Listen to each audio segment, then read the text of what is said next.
All right, a lot of news today. I don't even know where to begin exactly, but I guess we'll begin with the most obvious thing. President Trump gave a speech in the Rose Garden this morning declaring a national emergency so that he could build the wall. Now,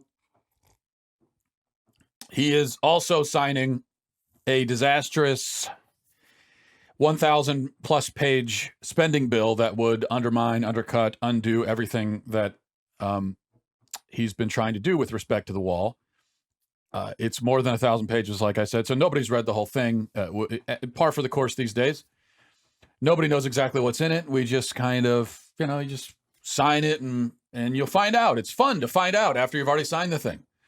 It's like one of those, you went to birthday parties when you were a little kid and they gave you little gift bags, little prize bags, and which was a good thing that everyone had to get a gift at a birthday party, right? Which is maybe why millennials have grown up to be such whiny babies, is because we grew up, when we grew up, even we got presents at other people's birthday parties. Anyway, so 1,000 pages, nobody knows what's in it.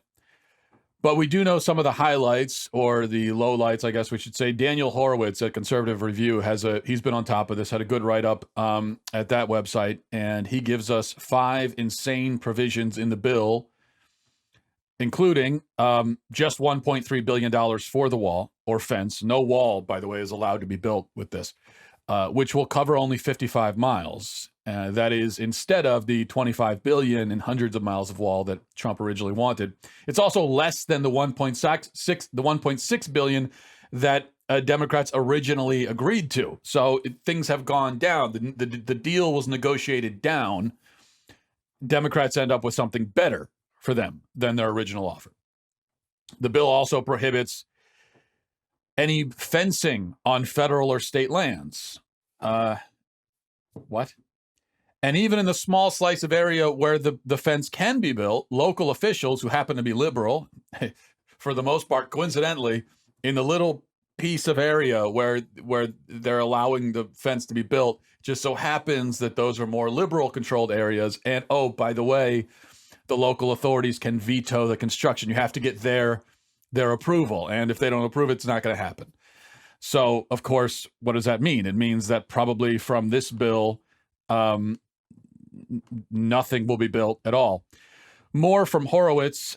He says there's more funding to manage and induce the invasion of immigrants rather than to deter it, while offering no new funding for ICE deportation agents or immigration judges to speed up asylum claims, as the president requested. This bill adds another $40 million for the Alternatives to Detention program, which moves asylum seekers to facilities in the interior of the country.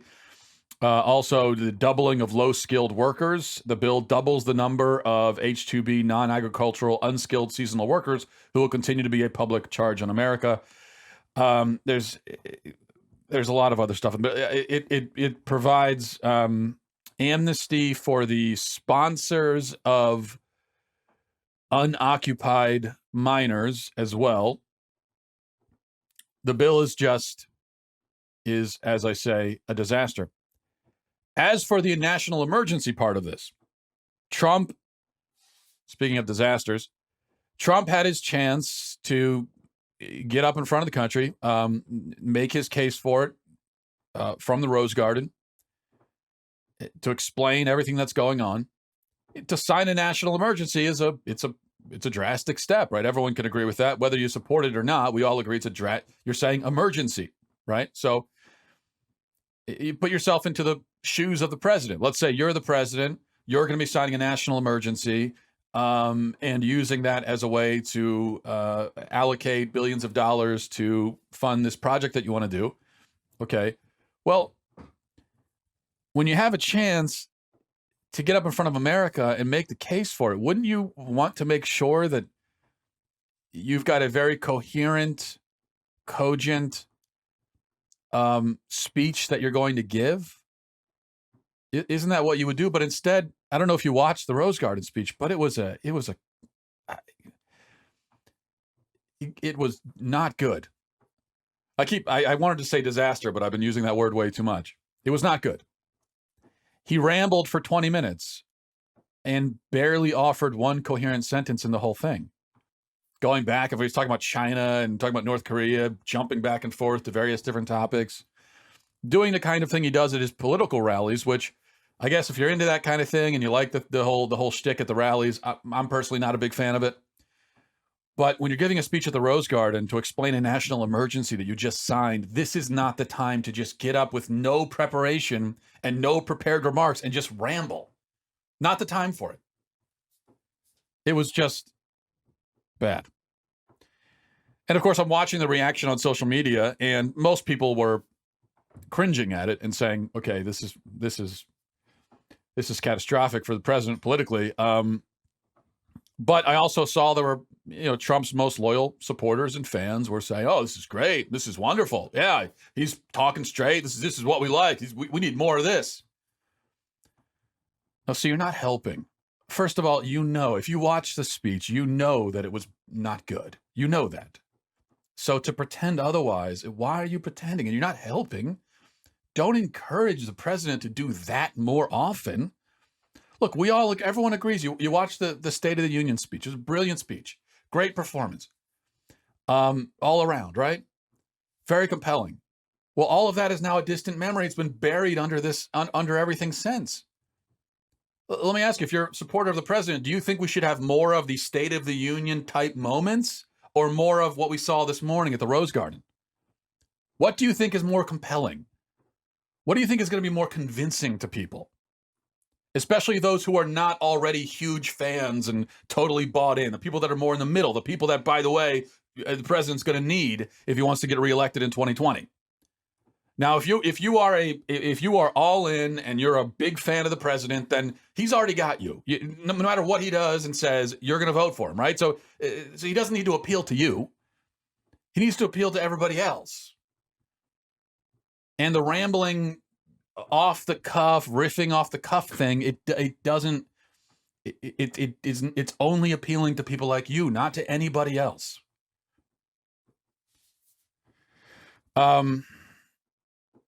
So as far as the national emergency itself, you're going to hear, of course, extremes on both sides. Again, Trump's most loyal supporters and fans are calling it a move of brilliance, a win, so on and so forth.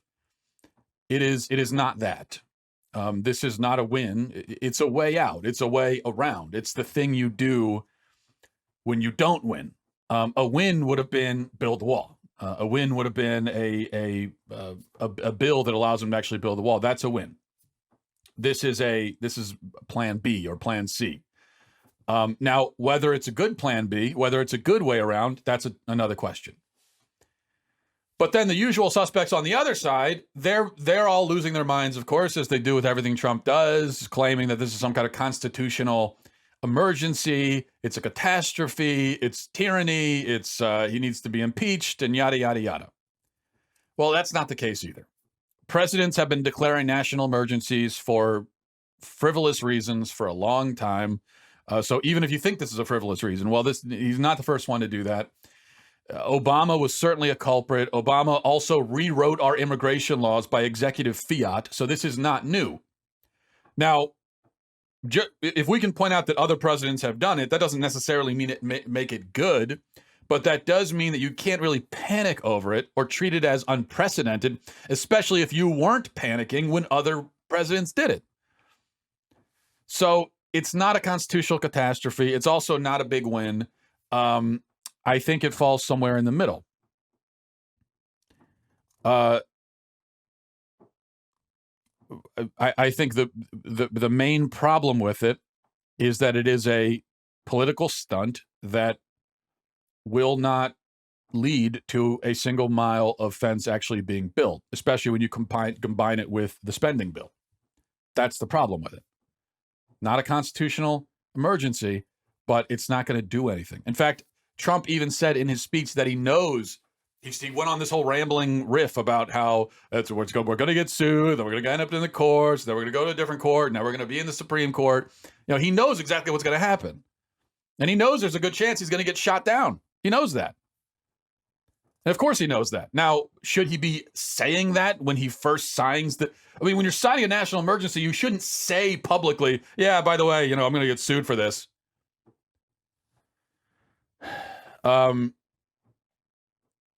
But of course, he is going to get sued, so that's no surprise. And it seems unlikely to me that the courts are going to be on his side with this, whether or not they should be. It seems unlikely that they will. So there's at least a very good chance that nothing will come of this. And that's my problem with it. Another thing, though, is you're hearing from some conservatives that their worry is that now this sets a precedent, and so the next Democrat president is going to do the same thing, and we're going to get a national emergency declared over climate change, and the president is going to use that as an excuse to do whatever they want to do, appropriate whatever money, do whatever they want to. Maybe we'll get a national emergency over guns. Gun violence is a national emergency, and maybe they'll use that and somehow be able to confiscate guns. I mean, so you've got conservatives worrying about that. I understand that concern. It is not a unreasonable concern, but I think the Democrats will do that anyway. So I'm not in the camp. I don't think that Democrats are waiting for Republicans to set a precedent before they do it. Democrats don't need the permission of Republicans to do something like that. To me, it is all but certain, even aside from this, it is pretty much a certainty that the next Democratic president will declare a climate change emergency, because they really do think that they think it's a global emergency. They think, and their base certainly thinks, that we are on the verge of extinction as a species because of climate change. And so it is, regardless of any of this, even if Trump was never elected, I think it was always a certainty that we were going to get a national emergency declared over climate change eventually. And then whatever comes of that. Probably the same for gun violence. So I think we're heading in that direction regardless. I can't join the conservatives who have, I think it's a reasonable concern, but I also think that probably it would happen anyway. My main objection is, like I said, it probably won't amount to anything. But then the second part of that is, we had 2 years. There were 2 years prior to this where the wall could have been built, and you wouldn't have needed a national emergency. You wouldn't have needed any of the theatrics. You wouldn't have needed to shut down the government.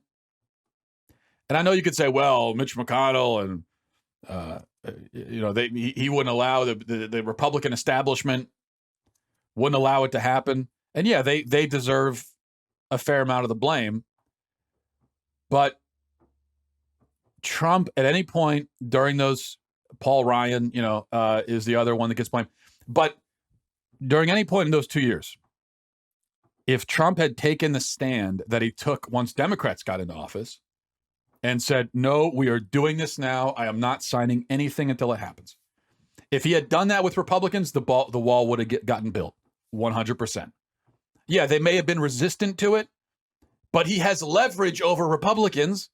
See, the thing is, once Democrats got into office, once they controlled the House, it was a lose-lose situation. There was no way it was going to happen, because Democrats have no reason to ever agree to building a wall. Their base doesn't want it. Their donors don't want it.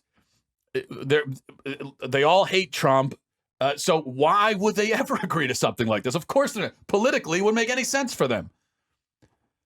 So Trump has no leverage over Democrats at all. None.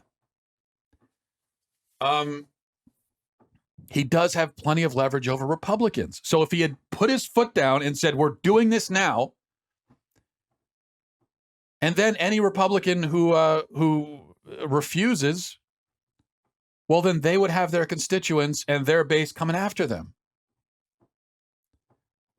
But Trump didn't take that step for those 2 years.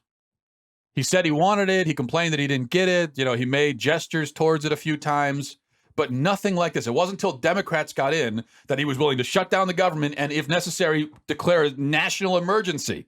If he had that kind of determination for the 2 years leading up to this, the wall they'd be building it right now. That's the fact.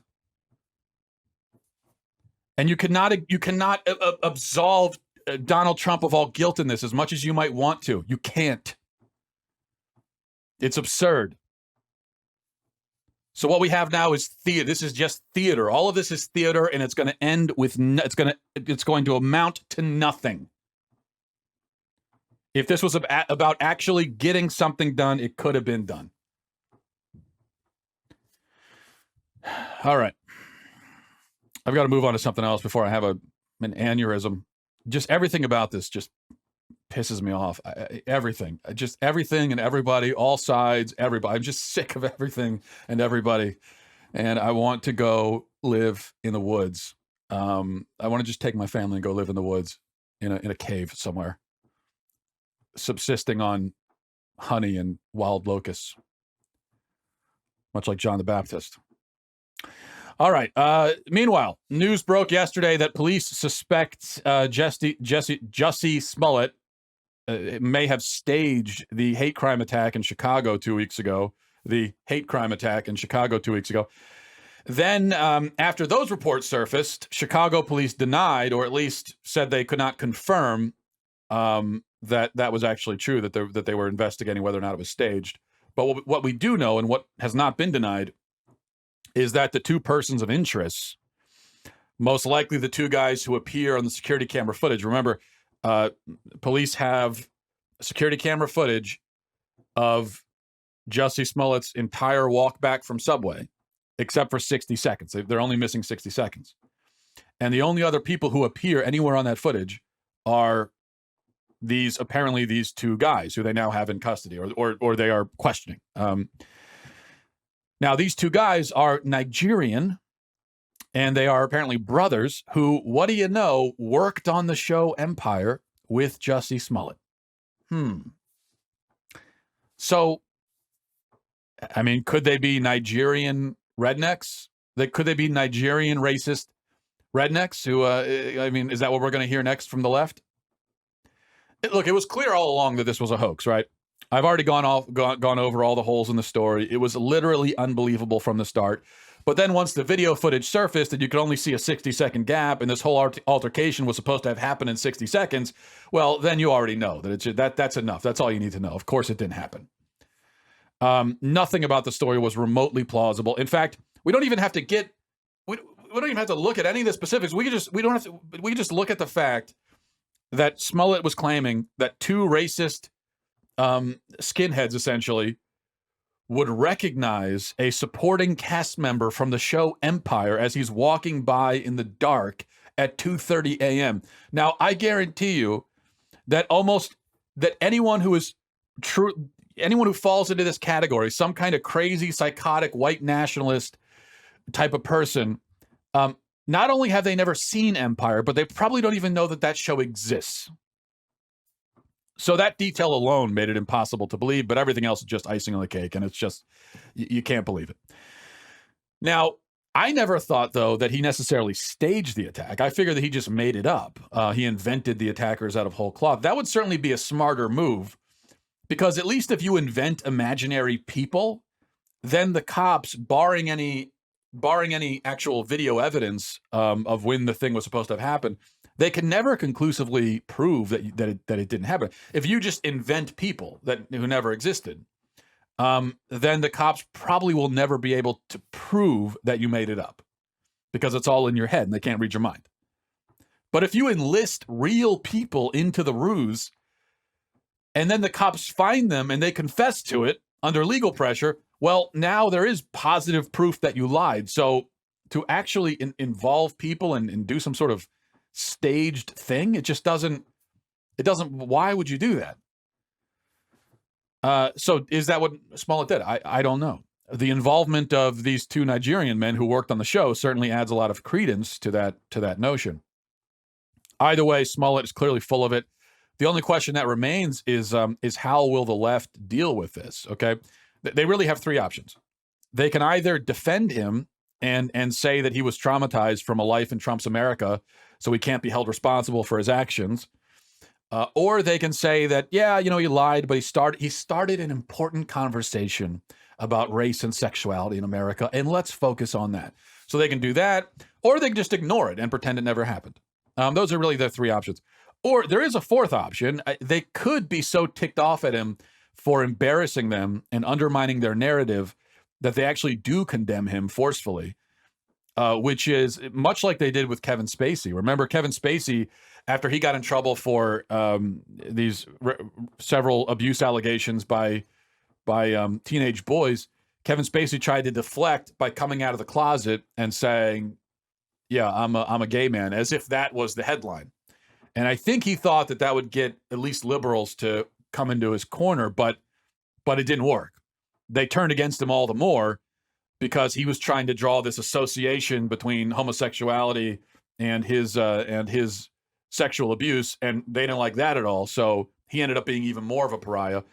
A similar thing could happen to Smollett because he is embarrassing the left and undermining their whole hate crime narrative. So who knows? A few other points about all this.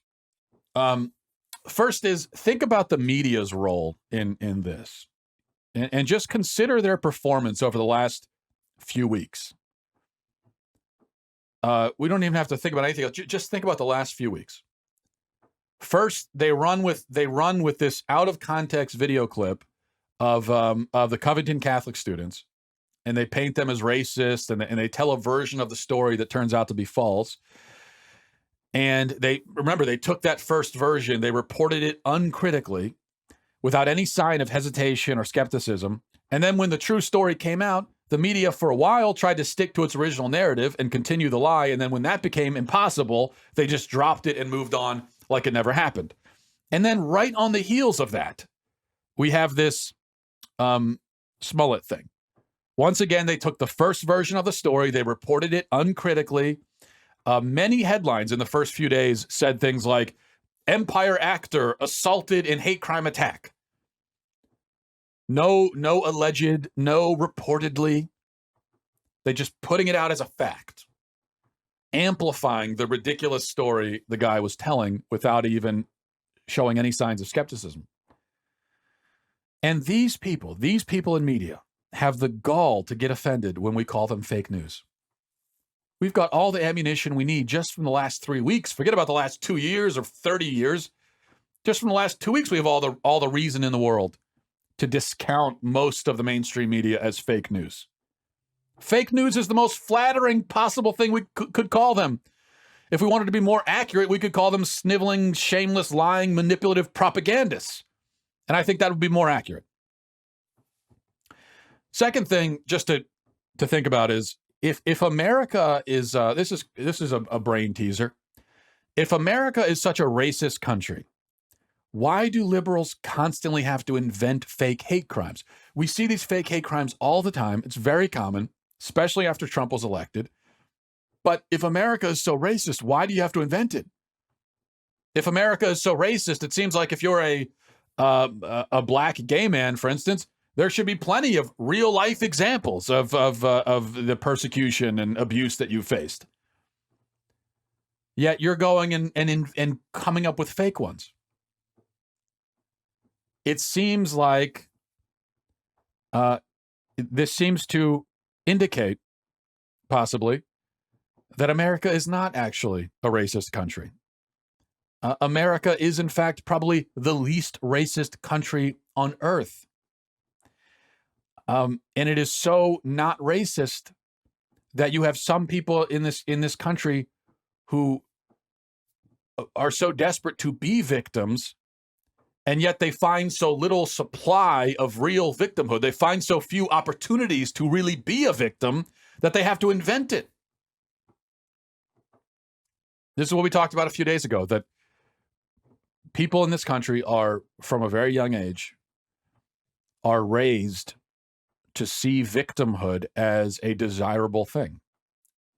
We see victimhood as power. Victimhood equals power. And so people are desperate to be victims. They see it as some sort of trump card that they can always play. A trump card that they can use to win any argument, to get sympathy whenever they want it, to get job opportunities, whatever. And if they can't really be a victim, then they'll make it up. But that tells you something. That if these frauds would just stop it. I mean, think about, there's the famous line from I believe it was Morgan Freeman. It was interviewed on 60 Minutes several years ago, and you see this clip pop up on Facebook a lot, where he's asked first what he think if he likes Black History Month, what he thinks of Black History Month, and he said he's not a fan of it. And then he was asked, well, what do we do about racism in America? How do we stop racism? And Freeman said, stop talking about it. Just stop talking about it. And this is coming from, an elderly Black man who, when he was growing up, he really did experience severe racism. And this is coming from him. I think there's a lot of truth to that. There's a lot of wisdom to that. That if we would just stop trying to make race an issue all the time, stop inventing hate crimes, stop looking for every opportunity to paint someone as a victim, someone as the, persecutor, if we would just stop doing that, we could almost maybe really live in something close to a post-racial America.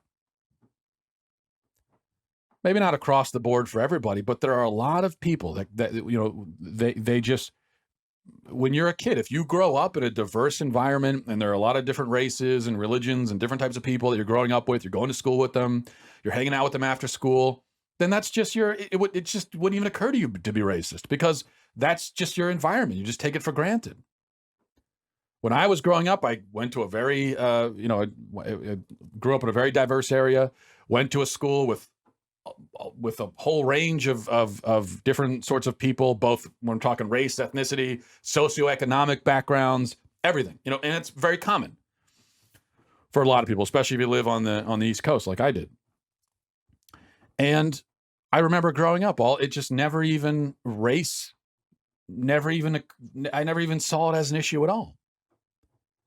When I was in first and second grade, and I was in school, and we had Hispanic kids in class, and Black kids, and Asian kids, and white kids, Jewish kids, I didn't look around and see, oh, there's so much diversity. Look at that. Well, you have that sort of person over there, and that sort of person over there. No, these were just kids. These were just my classmates. These were just friends. Which is what we're supposed to want, right? Isn't that the kind of country we're looking for? But it seems like what happens, especially with, academia and the media, is they see that and they come in and they try to interfere with it. And they say, no. And especially they start saying to the Black kids, oh no, that's a white kid over there. You need to be suspicious of him. See, he's got privilege and he's got all these things you don't have and all these advantages. You need to be suspicious. And he's inherently racist. And they say to the little girls, no, be careful, the little boys over there.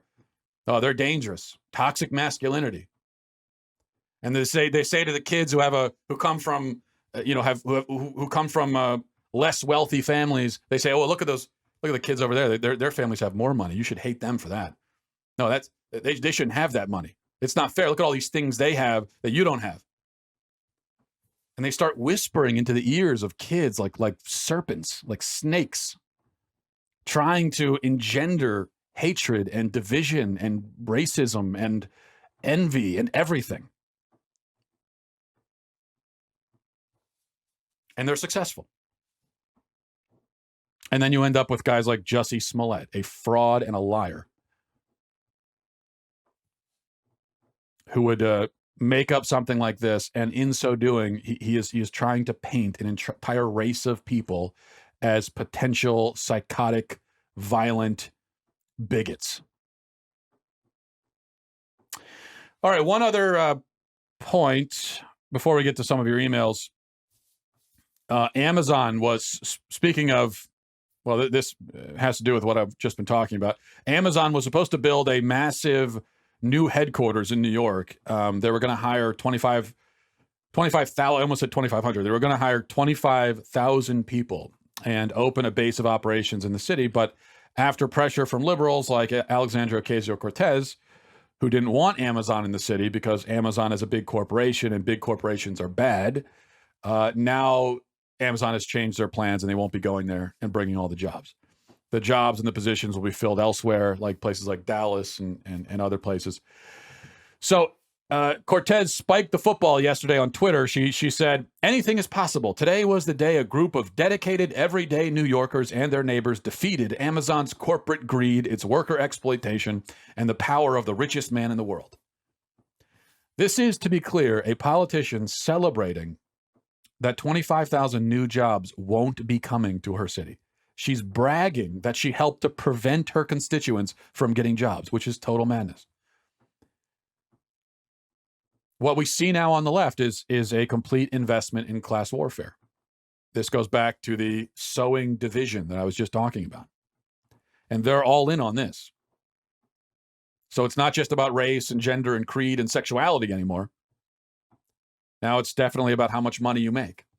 So we've got Cortez boasting about kicking jobs out of her city. We've got Elizabeth Warren sharing pictures of rich guys on their yachts and saying, oh, he shouldn't be able to buy this boat.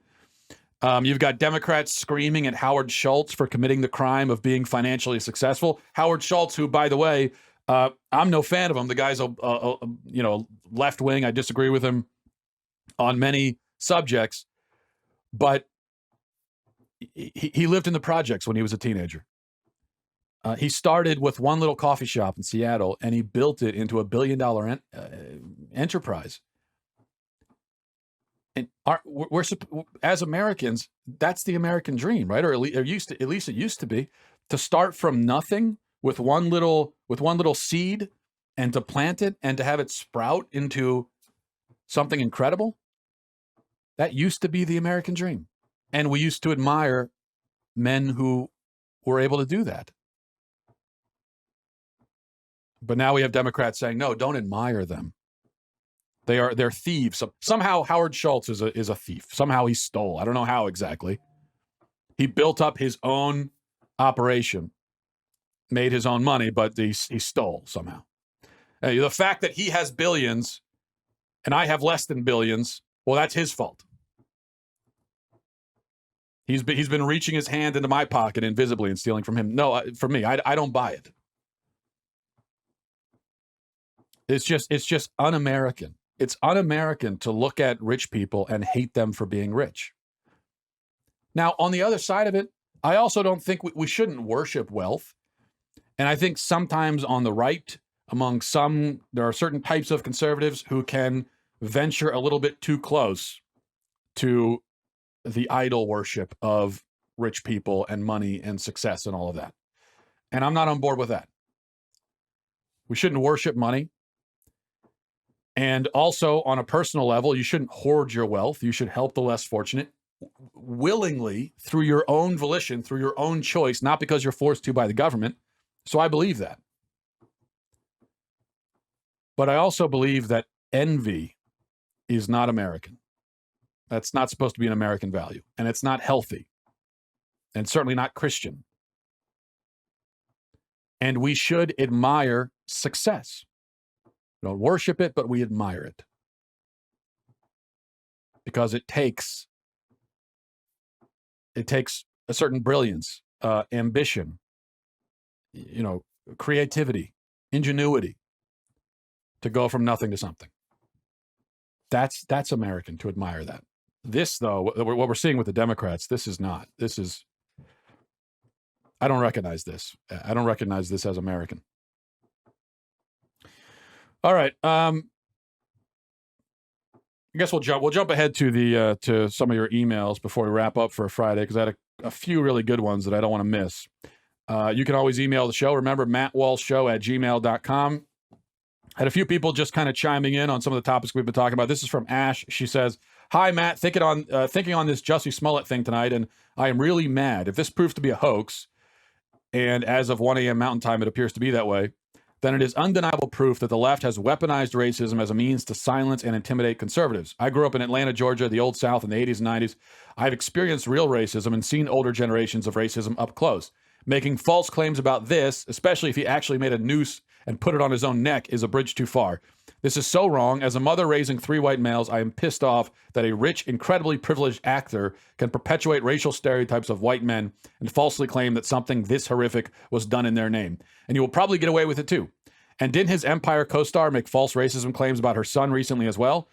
I don't know about that. I haven't heard about that. With the media's complicity, this feels very much like a coordinated attack on conservatives, specifically white male conservatives. As a mom and as an American, I'm outraged. The media is absolutely to blame for the America we find ourselves in.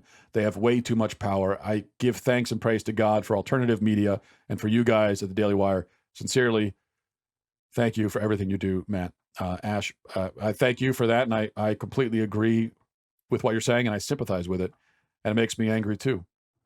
Although I will say that, yes, this is more proof that the left has weaponized racism, but this is certainly not the first piece of evidence that we have for that. This is from Brittany. She says, on the subject of drag queens, I do feel offended by what they do, not necessarily because it's disordered, which it definitely is, but because of its influence on girls in our culture. As a teacher, I see the way young women dress and do their makeup every day. Drag has had significant impacts on the makeup trends that we see on the internet and in schools. One drag queen in particular has his own makeup line, which he markets to women and girls. Girls are wearing mask-like makeup with drag queen-like eyebrows, gigantic false lashes, and overlined lips, as well as overly contoured features. They look fake and feel the need to wear this kind of makeup, but they ironically no longer look feminine because of it. Thanks for bringing this up. I think that's another excellent point. I think girls and women are harmed in many respects by a lot of this gender non-conforming stuff, this this idea of gender being this fluid thing so that a man can actually be a woman. I think women are harmed in many ways, not the least of which being when you've got men coming into bathrooms and locker rooms with your daughter. But this is another angle as well. I appreciate you bringing that up. This is from Jesse. He says, hey, Matt, love the show. I have a question for you, please. How can you reconcile not believing in the death penalty with the existence of truly evil people? Why should Gosnell, El Chapo, Bundy, Manson, that is, etc., be allowed to sit behind bars for life on everyone else's dime when they could never be set free? If there's eternal life, what's wrong with releasing them for judgment a bit earlier and removing our responsibility of protecting ourselves from that evil? Hi, Jesse. Well, it's not necessarily the case that I don't believe in the death penalty. I've wavered on the issue back and forth. I've flip-flopped on it, I admit, quite a bit. I've never been in principle against it absolutely. As in, I've never felt that there's no circumstance where it's okay. I've never believed that. For a while, I was of the opinion that it's only ethically appropriate in third world countries and those sorts of situations where they don't have the prison infrastructure to segregate dangerous people from society for decades.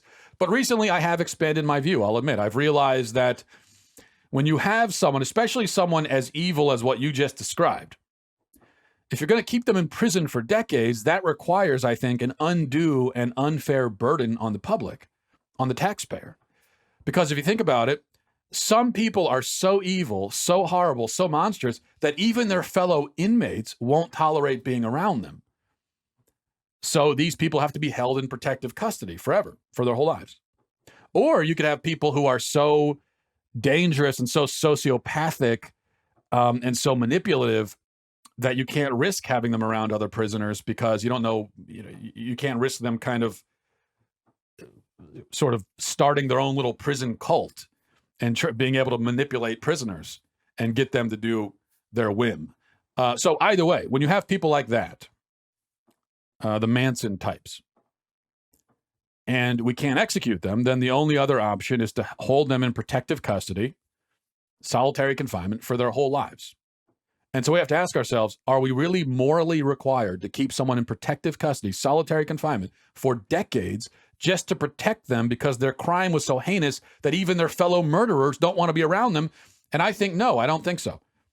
I think in the end, that doesn't seem ethical to require that of the public and of the taxpayer and of society. And you could even argue that it's actually less humane to keep somebody locked in solitary confinement for 50 years than just to execute them. I was reading about where they're probably going to send El Chapo. I mean, they're sending El Chapo to this fortress in I think Colorado, and he's going to be in solitary confinement in a little concrete box for 23 hours a day for the next however many decades. I guess they have no choice but to do that, but is it even, could we even say that's more humane than execution? So I agree with a lot of what you're saying there, Jesse. All right, finally, for whatever reason, I've gotten like 3 emails in the last few days about space aliens. Did I talk about space aliens recently? Maybe I did. Maybe that's why. But I've got 3 emails, all with a similar point or question. And I want to address that question. The question is basically this. If there is intelligent life elsewhere in the universe, and I believe there is, but if there is, how does that work theologically? In other words, wouldn't this other race or these multiple other races, wouldn't they have their own salvation histories? And how does that happen? Did Jesus go to all these planets? And how would that work? If Jesus is fully divine and fully human and he went to some other planet, would that make him fully human, fully divine, and fully Klingon or whatever? Isn't such an idea heresy? So there are a lot of difficult questions raised by the idea of intelligent life on other planets. And I have thought a lot about it. This is the kind of thing that I think about all the time. I think about it like every day, probably, because I am mentally unstable. So here's how I respond to that. I don't have a complete answer, but here's what I'll say. First of all, it seems to me that there are many options here. You could have unfallen races. You could have races where no redemptive act was necessary, so that this kind of avoids that problem. Or you could have races that are fallen but unredeemed. That's always a possibility. Or they could be fallen and redeemed some other way.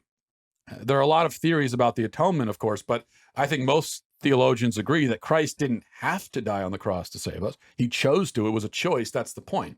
It wasn't something that happened by force of necessity, but by his own free will, his own choice. He could have theoretically gone about it some other way. What way? Well, who knows? I don't know. Nobody does. But the cross was a choice. So could it be that if there are multiple races of fallen rational creatures, that they've all been redeemed in dramatically different ways, possibly in ways that wouldn't even make sense to us, that would be literally unintelligible to us if we were told about them? I think that's possible. All of that seems weird to me, I admit, hard to imagine, kind of unsettling, but they are possibilities. And here's the other point. I think theological challenges are raised more so by the idea of aliens not existing than by the idea of aliens existing, and I'll explain what I mean.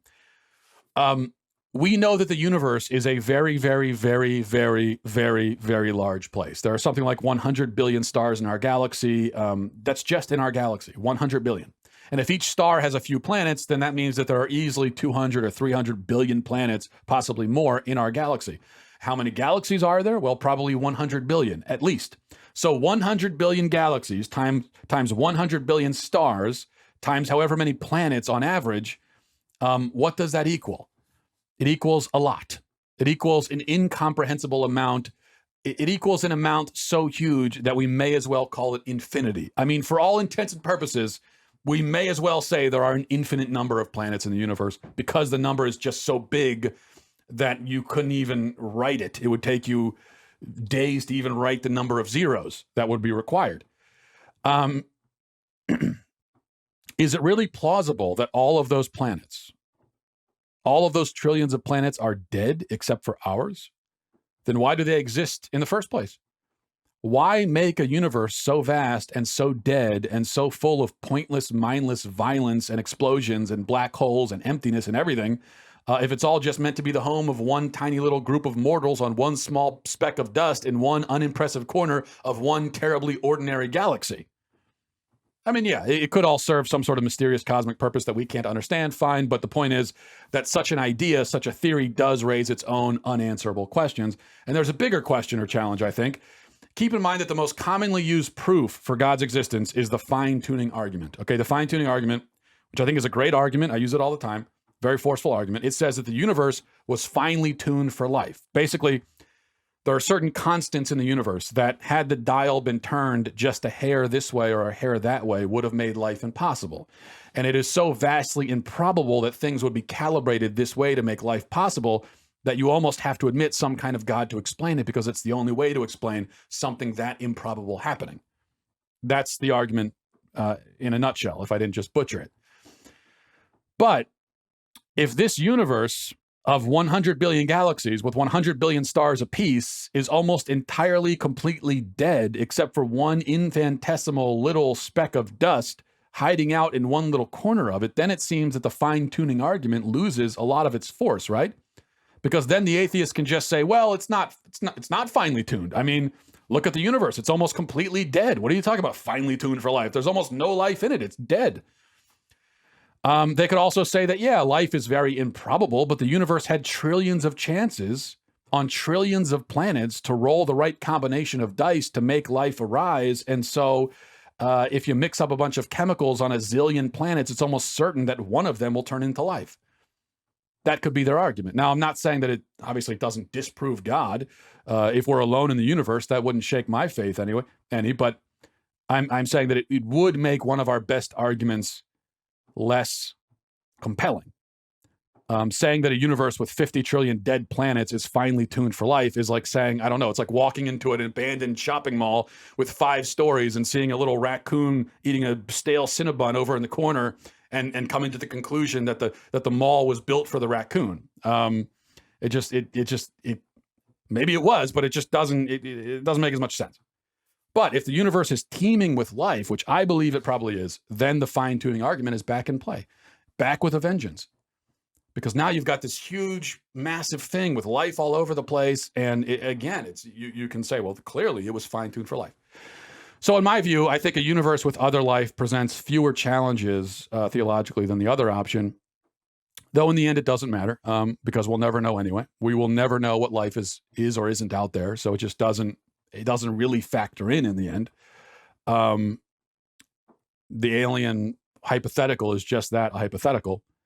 But it's an interesting hypothetical to think about in any case. All right.